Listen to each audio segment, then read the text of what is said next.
there were too many defects. How we got to a point where we said that high tension pylons were in the right of way, but we didn't have an answer to when it will be removed, yet we set the start and completion date.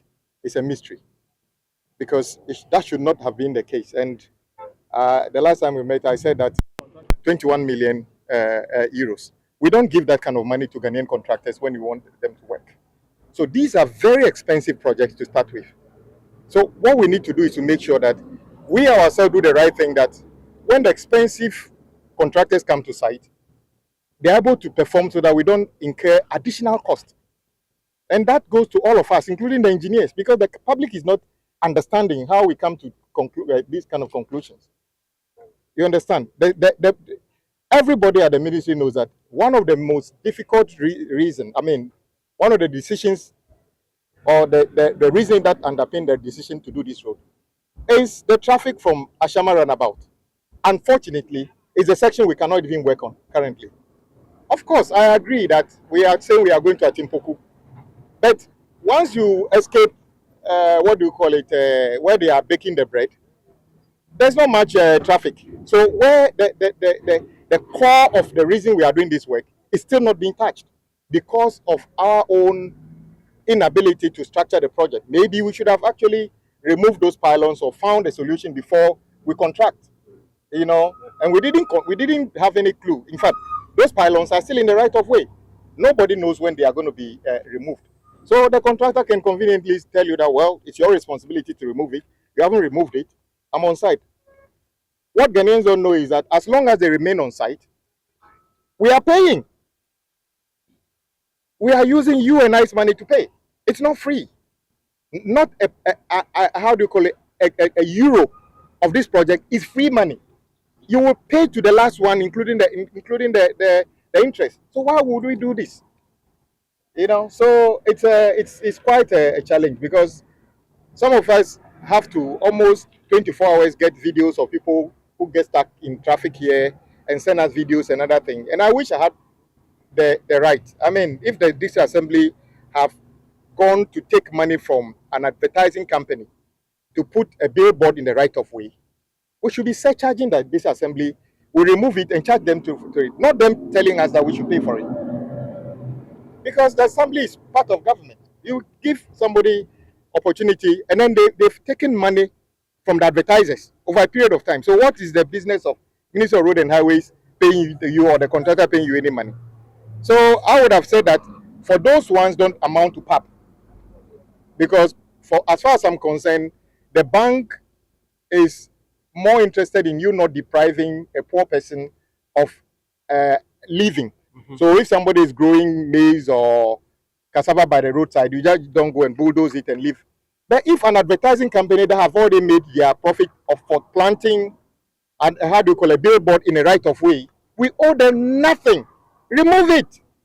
Remove those billboards. If they like, let them come to the ministry or let them take us to court and prove that we owe them any money.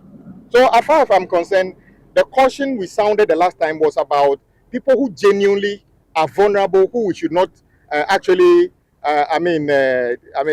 make their life worse off, but not companies that knew very well that what they were doing was wrong and now are telling us, including the district assembly, that we should pay them. I don't think it's right. So you have the right to remove all those billboards without any hesitation. None of them can be able to sue us. If they will sue the assembly, and they can deal with it in court. It's a country with democracy. Remove it, let them go and deal with assembly. Nobody can come to you. So I think that is, my view on those issues. Government has already given indication that this is one of the priority projects we are taking forward, even with the IMF project. I know that the 77 million euros we have received so far will be nearing exhaustion, simply because, let's face it, companies from abroad, some locations have too much in terms of general items. It's just expensive, and I must be frank, from what the Ghanaian charges and what other people charges is less. And I've said this time and again that it appears that companies from Europe, America, and other things, they are, because you see, if you go to a typical site of a Ghanaian contractor, I'm not saying that is the best, but sometimes the sites look like a 3-star hotel minimum. But this is just a construction site. We don't need to spend that kind of money when we cannot even tar majority of the road in this country. So, but that one depends on we at the ministry that we need to be prudent in the way we do this. These monies are not free money. These monies are not cheap, and so the things we apply these monies to must be things that we can do within a short period of time. We are happy that there has been some progress.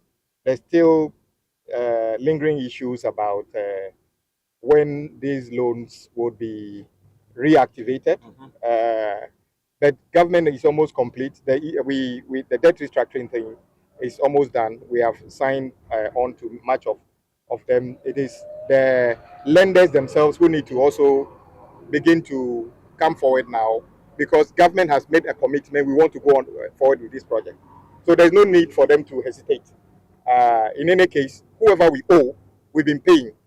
Last month or last week, the finance minister paid all the, almost Euro. 300 and, Euro bond holders. We paid them. So we are paying. So yes, we were bankrupt, but we are recovering. And as I promised last 2 months, we are down, but we shall rise again. And we are rising. So our partners also, who are also benefiting from this, should also come forward a bit and invest more money. We're not going to say that this contractor should work and go home and paid. They will be paid. So we want them to also continue, because I know that some of these companies also want to partake in GOG projects. My view, the way you treat us today will determine in terms of giving you GOG project. It's as simple as that. When we borrow money, the way you treat us when you spend the borrowed money will depend how we treat you when we have our own money to give you. That will depend on it. It's as simple as that.